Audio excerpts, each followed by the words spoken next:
À l'occasion du 30e anniversaire de mes parents, ma famille ont dévoilé un arbre généalogique peint sur mesure à l'intérieur de la maison. Il comportait 112 noms. À l'exception de moi. Je n'ai rien dit. J'ai simplement agi en silence. 3 jours plus tard, une vidéo a été partagée en ligne et ma sœur appelait son avocat en pleine panique. Nous étions debout dans la salle à manger de mes parents.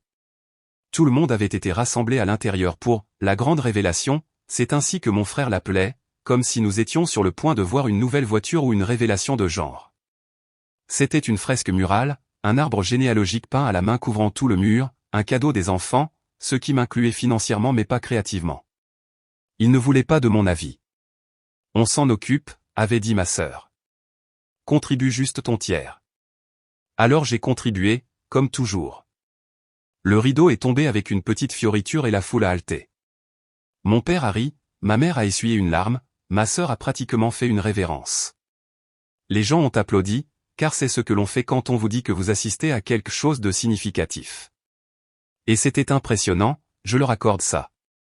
L'arbre était massif, avec des branches majestueuses, une calligraphie complexe, des accents dorés. Il y avait des noms, tellement de noms, des cousins éloignés, des beaux-parents, des bébés, même le chien de la famille, Biscuit, avait une empreinte de patte. Je les ai reconnus pour la plupart, non pas parce que nous sommes proches, mais parce que j'ai une excellente mémoire. Ce qui est pratique quand votre personnalité doit être étudiée, répétée et constamment réajustée juste pour être tolérée. J'ai souri, applaudi, pas de signal d'alarme pour l'instant. Je me suis rapproché, scrutant les branches par vague curiosité. J'ai tout de suite trouvé ma sœur aînée, Élise, des lettres grandes et audacieuses, complétées par des portraits de ses jumeaux et de son mari. Le nom de mon jeune frère, Jacques, était de l'autre côté, sous un fier petit parchemin où il était écrit « Responsable commercial régional ». Il vend des appareils électroménagers, on aurait dit qu'il avait inventé l'électricité. J'ai cherché mon nom ensuite. Il n'y était pas. Pas de panique. C'était un grand arbre, peut-être étais-je caché plus bas, ou peut-être l'artiste avait utilisé les noms légaux complets et avait omis mon surnom. J'ai scanné à nouveau, méthodiquement cette fois, de gauche à droite, de bas en haut. Toujours rien. J'ai vérifié les groupes de conjoints, juste au cas où. Non. Je ne suis pas marié, mais ma cousine Émilie non plus, et elle avait sa propre feuille, complétée par une minuscule aquarelle de son chat de sauvetage. J'ai regardé chaque nom, les 112. Chaque personne présente dans cette pièce était sur ce mur, sauf moi. Un instant, j'ai cru que j'étais simplement devenu temporairement aveugle, ou que je rêvais, ou les deux. J'ai fixé la fresque murale avec insistance, comme si je pouvais, en plissant les yeux, me faire exister. Rien. La première chose que j'ai ressentie n'a pas été la rage ni même la tristesse, mais l'embarras. Cette chaleur rampante sous la peau qui vous fait vous sentir à la fois invisible et exposé, comme si votre braguette était ouverte et que quelqu'un la filmait en direct. Je n'ai pas pleuré, je n'ai pas posé de questions. J'ai simplement marché calmement jusqu'à la salle de bain et j'ai verrouillé la porte.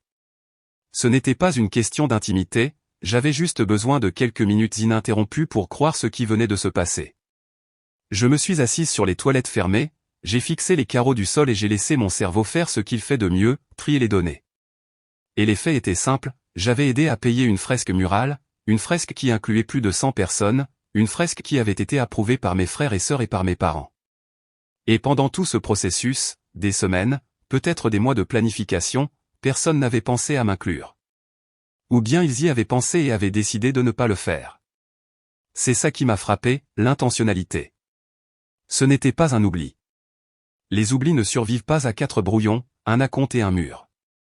Au bout d'un moment, j'ai réalisé que j'étais assise là depuis près d'une demi-heure. Personne n'avait frappé, personne n'avait envoyé de SMS, personne n'avait même remarqué mon absence. J'ai éclaboussé de l'eau sur mon visage, je l'ai séché soigneusement, j'ai remis du baume à lèvres, lissé mes cheveux. Quand j'ai ouvert la porte et suis retourné dans la salle à manger, la fresque était toujours la vedette du spectacle. Les gens prenaient maintenant des selfies devant elle, montrant du doigt leur nom comme s'ils avaient gagné quelque chose. Ma mère était près de la table des boissons. Je me suis approché, souriante, comme si rien ne s'était passé. « Salut », dis-je nonchalamment. Elle s'est retournée, enjouée, « Oui, ma chérie. Tu ne trouves pas qu'il manque quelque chose à la fresque ?» Elle avait l'air confuse. Il manque quelqu'un, dis-je, toujours souriante. Qui? Moi. Son expression n'a pas beaucoup changé, juste un clignement d'yeux, une pause d'une demi-seconde. Oh, ça, dit-elle en redressant une pile de serviettes. Eh bien, nous pensions juste que tu ne voudrais pas y figurer, tu sais, ce n'est pas vraiment ton genre de choses. L'héritage, dis-je. Tu vois ce que je veux dire. Derrière elle, mon père a reniflé. On s'est dit que tu appellerais ça des bêtises sentimentales et que tu lèverais les yeux au ciel. J'ai hoché la tête une seule fois, et c'est tout. Ils savaient. Ils avaient vu la version finale, ils l'avaient approuvée, et ça leur allait. Ils étaient même à l'aise avec ça. Alors je n'ai rien dit de plus, j'ai simplement tourné, marché jusqu'à la porte d'entrée et suis parti. Personne ne m'a arrêté, personne ne m'a suivi. Je suis monté dans ma voiture, j'ai démarré le moteur et j'ai roulé. Pas vers la maison, pas encore. J'avais des choses à faire, des choses tranquilles, des choses minutieuses, et un dossier très bien organisé que je n'avais pas ouvert depuis longtemps. Je n'ai rien dit cette nuit-là, mais 3 jours plus tard, il verrait mon nom quelque part où il ne s'y attendait pas, et cette fois, il ne pourrait pas l'effacer. Je suis autiste. Je n'ai pas toujours connu le mot pour ça, mais j'ai toujours su que j'étais quelque chose que les gens ne voulaient pas. Je pensais que j'étais comme un appareil défectueux. J'avais l'air normal de l'extérieur, mais quelque chose à l'intérieur ne fonctionnait pas comme il le fallait. Je ne savais pas quelle partie exactement, juste que cela faisait toujours que les gens me regardaient comme si j'avais dit la mauvaise chose, ou riaient quand je ne plaisantais pas, ou devenaient silencieux comme si j'avais ruiné quelque chose d'invisible. Alors j'ai passé la majeure partie de ma vie à faire semblant de ne pas être autiste, bien avant même de savoir que le mot existait. Toute mon enfance fut essentiellement une longue expérience sur la manière de passer pour quelqu'un qui avait sa place. J'ai grandi dans une grande famille élargie, des gens bruyants, occupés, performatifs, qui aimaient les fêtes surprises, les jeux de famille et les chants en groupe aux toutes choses que je redoutais en silence et que j'essayais très fort de ne pas laisser paraître. Nous avions des cousins comme la plupart des gens ont des plantes d'intérieur, trop nombreux pour être nommés, tous entassés dans une seule pièce. Cela aurait dû ressembler à une communauté. Ce n'était pas le cas. Dès l'âge de 5 ans, je savais que j'étais le mauvais genre de différente, et le message venait le plus fort de l'intérieur de ma propre maison. L'un de mes premiers souvenirs est d'avoir dit à ma tante que sa nouvelle coupe de cheveux semblait inégale. Je pensais être utile. Elle avait demandé ce que j'en pensais, et je lui avais dit directement, comme on m'avait appris à le faire. Je n'y ai pas beaucoup pensé jusqu'à ce que ma mère me prenne à part et me dise que j'étais impolie, embarrassante et ingrate. Puis mon père a ajouté que je devais apprendre le tact ou je n'aurais jamais d'amis. J'ai été privé de sortie pendant 2 semaines pour une coupe de cheveux. Quand mon frère, Jacques, a dit à la même tante qu'elle ressemblait à un chien de bergero 6 mois plus tard, tout le monde a ri. C'était le thème, mes frères et sœurs, Jacques et Élise, étaient les enfants en or, sociaux, expressifs, toujours en pleine forme. Élise en particulier pouvait dire ou faire n'importe quoi et être perçue comme charmante. Quand j'ai copié son phrasé exact dans une conversation de groupe une fois, on m'a regardé bizarrement et on m'a dit que j'en faisais trop, ce qui était vrai, mais pas de la manière qu'il pensait. J'essayais de comprendre comment exister autour d'eux sans être corrigé, moqué ou ignoré. Jacques avait l'habitude de me japper dessus comme un chien quand j'entrais dans une pièce, juste pour voir si je tressaillirais. Élise imitait ma voix avec un ton aigu et géniard, disant des choses comme « Techniquement, ce n'est pas exact de dire ça », parce que j'avais l'habitude de les corriger quand ils disaient des choses qui n'étaient pas vraies, tu sais, comme un enfant normal qui se soucie des faits. Mes parents le voyaient, ils riaient aussi. Il faut admettre, Jeanne, que tu as bien ce ton. Ce que je n'ai jamais entendu, c'est « arrête de te moquer de ta sœur ». Alors j'ai commencé à essayer de me « réparer ». Je ne le faisais pas parce que j'aimais lire ou voulais être meilleur en réseau, je le faisais parce que j'étais désespéré. J'avais des étagères entières de livres sur la communication, les compétences sociales, le langage corporel, des titres comme Comment parler à tout le monde et Règles sociales pour les enfants. Je ne les lisais pas comme des livres, je les étudiais comme si je m'entraînais pour un examen. Contact visuel de 3 secondes puis détourner le regard, sourire en saluant, hocher la tête occasionnellement, poser des questions, ne pas trop parler, ne pas interrompre, ne pas corriger. Je m'entraînais dans le miroir. Je m'enregistrais pour entendre si je sonnais bizarre. J'observais les autres et prenais des notes mentales. Et pourtant, à chaque réunion de famille, j'étais celle qui restait à l'écart, trop silencieuse, trop intense, pas assez amusante.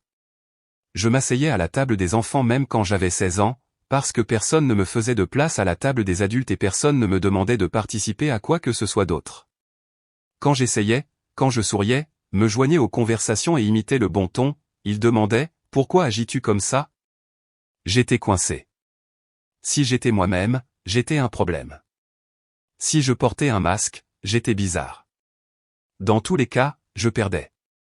À l'école, j'excellais non pas socialement, mais académiquement. La science avait un sens, la programmation avait un sens. Les cellules, la logique et les algorithmes ne se souciaient pas si je faisais la mauvaise tête, ils fonctionnaient, ou non.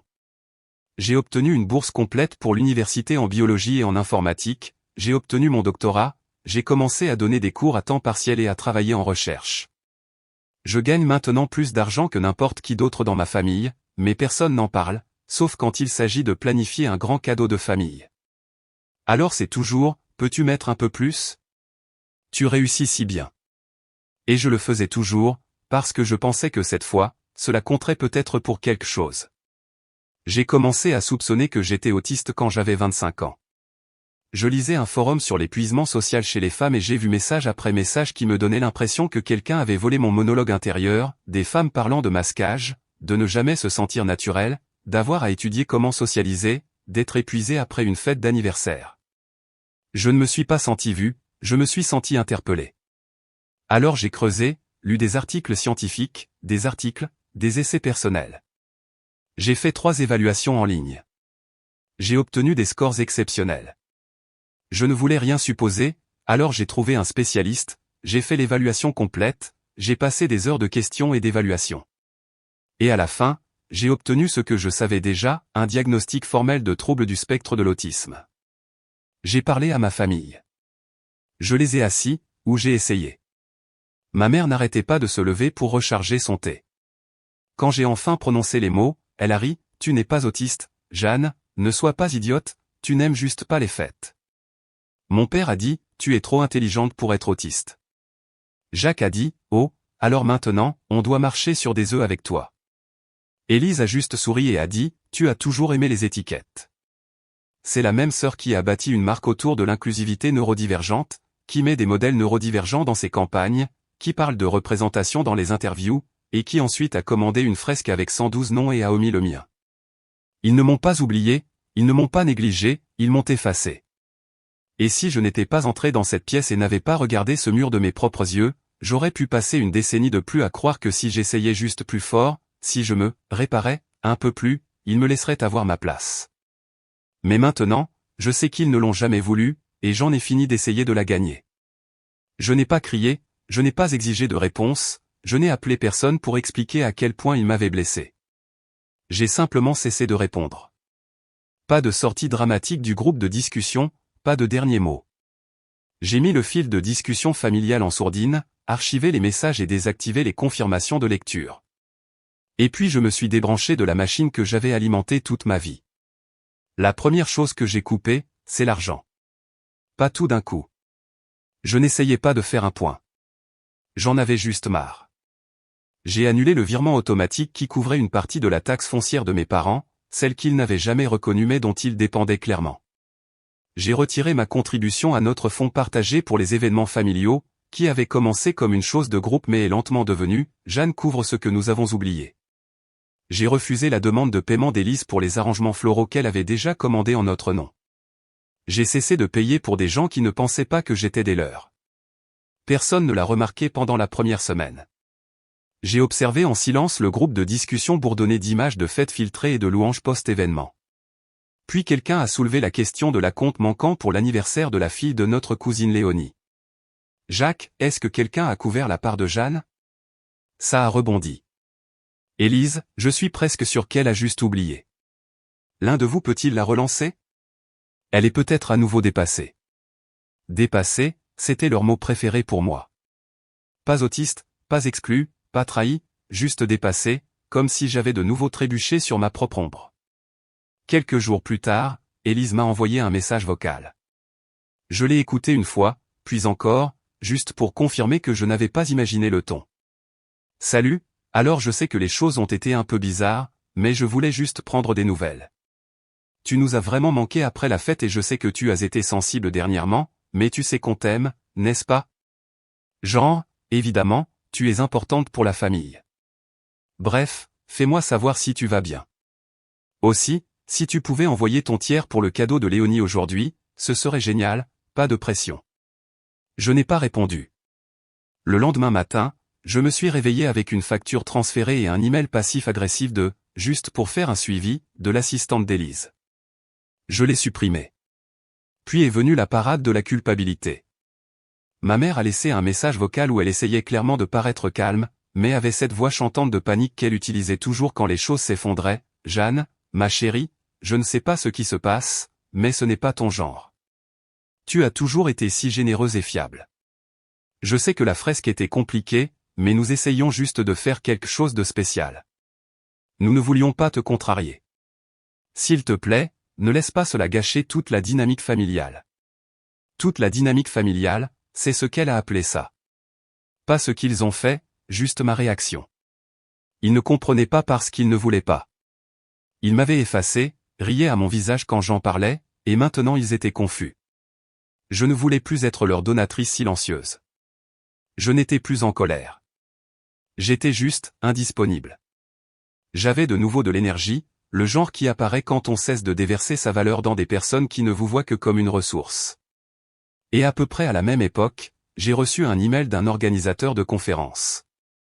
Un conférencier principal s'était désisté à la dernière minute d'un sommet sur la neurodivergence et la santé mentale. Quelqu'un avait vu un article de blog que j'avais écrit des mois auparavant sur les femmes autistes à haut niveau de masquage dans le milieu universitaire. Ils m'ont demandé si je serais prête à prendre la parole. Au début, j'ai failli le supprimer. Je ne suis pas une oratrice publique, pas par nature. Mais ensuite, j'ai pensé que c'était peut-être là le but. Alors j'ai dit oui. J'ai passé une semaine à écrire la conférence, pas à la répéter, juste à l'écrire honnêtement. J'ai commencé par l'histoire d'une fille qui apportait toujours les cupcakes supplémentaires à la fête, payait la pizza, prenait le relais, s'occupait de la planification au toujours serviable, toujours juste en dehors du cercle. Je leur ai raconté comment elle avait lu 13 livres sur les compétences sociales avant l'âge de 12 ans, espérant qu'ils lui apprendraient à cesser de mettre les gens mal à l'aise. Je leur ai raconté comment elle avait obtenu un doctorat, acheté une maison, donné généreusement, souri poliment, ne faisait jamais de vagues, se contentait de contribuer encore et encore, discrètement, de manière fiable, invisiblement jusqu'au jour où elle a aidé à payer une fresque murale, un arbre généalogique. Il y avait 112 noms. Le sien n'en faisait pas partie. La conférence a été diffusée en direct. Je n'y ai pas beaucoup pensé. Je suis rentré chez moi, j'ai fait du thé et corrigé des copies. Mais au matin, la vidéo avait plus de 60 000 vues. Les gens l'ont partagée avec des légendes comme « ça frappe plus fort que prévu ». La cruauté de l'exclusion silencieuse. On ne peut pas se dire inclusif si l'on efface son propre frère ou sa propre sœur. Les commentaires ont commencé à affluer. Certains venaient d'inconnus, d'autres non. Une personne a écrit « ce n'est pas à propos de cette styliste de mode qui poste toujours sur la neurodivergence ?» Une autre a répondu « sa sœur n'a pas payé pour cette fresque aussi ?» Je me souviens des photos. Je n'ai pas dit un mot, mais je n'en avais pas besoin. Et puis quelque chose s'est produit à quoi je ne m'attendais pas, ils m'ont poursuivi en justice. J'aurais dû le voir venir, mais je ne l'ai pas fait. Non pas parce que je ne comprenais pas à qui j'avais affaire, si, je comprenais. J'ai juste pensé que peut-être même ne serait pas aussi stupide, mesquin ou délirant.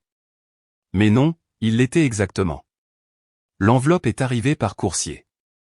Un homme en costume me l'a tendu comme si j'étais notifié dans un thriller.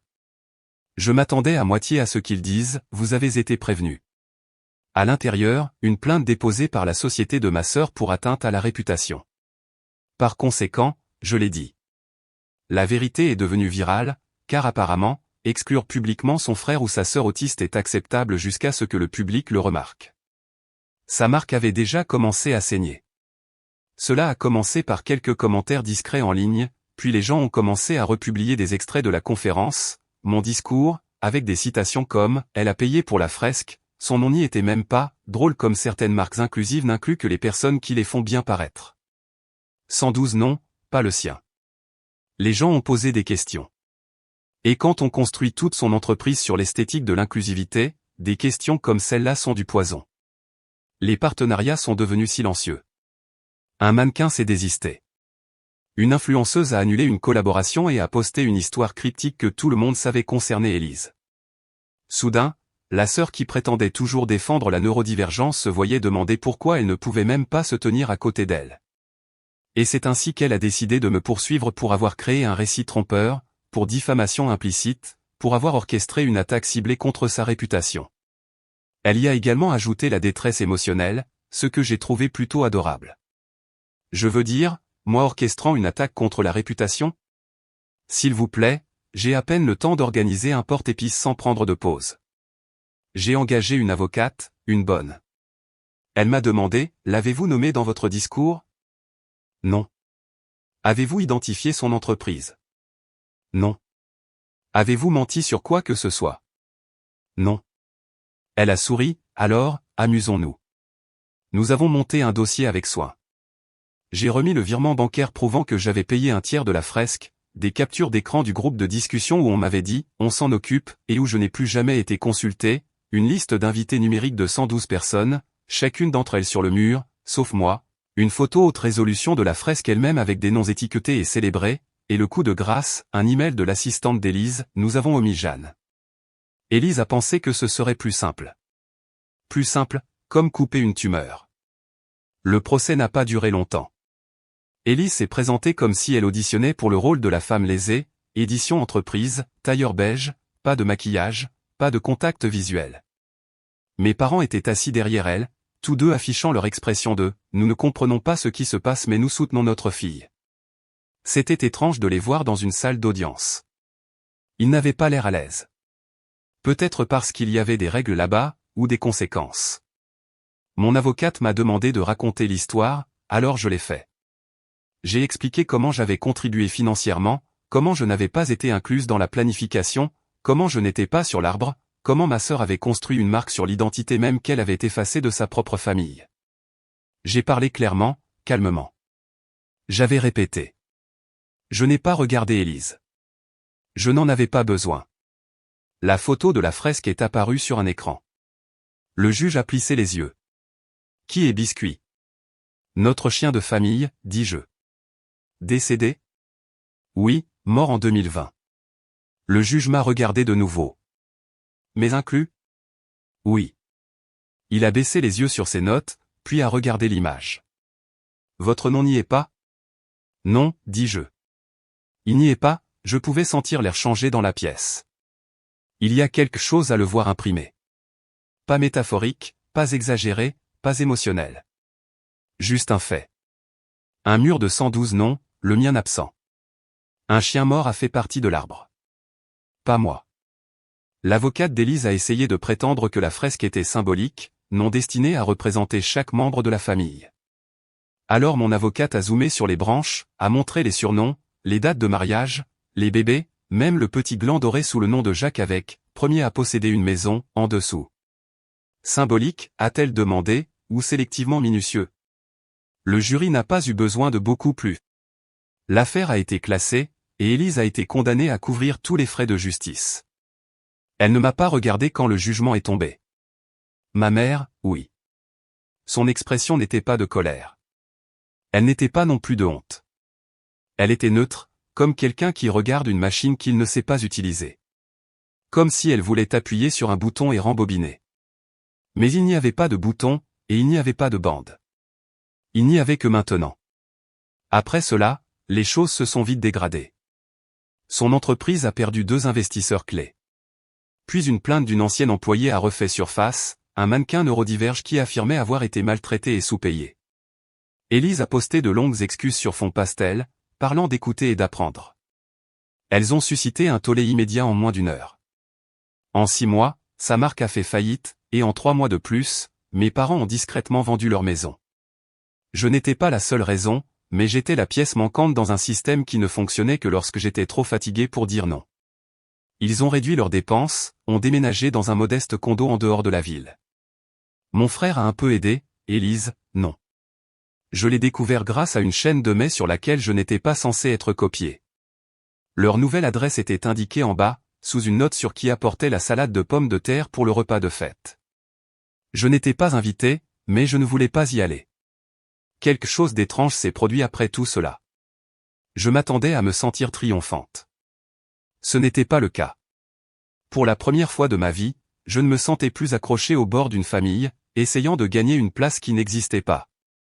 Je ne me sentais plus me préparer à la prochaine rejet. Je ne me diminuais plus pour être aimable. Je ne vérifiais plus qui regardait. J'étais juste moi, libre, sans excuse. Oh, j'ai aussi rencontré quelqu'un. C'est un biochimiste qui déteste les petites conversations et adore les créatures marines fossilisées. Il ne bronche pas quand je dis exactement ce que je pense, ne me traite pas de froide quand je ne fais pas de faux sourires, n'essaie pas de me réparer quand je suis dépassé. Il demande juste, tu veux du calme ou de la compagnie?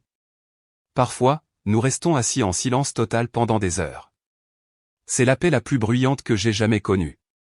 Je pensais qu'il suffisait que je fasse tout correctement, que je sois assez gentille, assez serviable, assez raffinée, pour que ma famille me voie enfin. Mais maintenant, je n'ai pas besoin d'être vu par des gens qui ne me regardaient que lorsque j'étais utile. Je me vois moi-même, et c'est suffisant. Cela fait quelques années maintenant. J'ai suivi une thérapie, une vraie thérapie.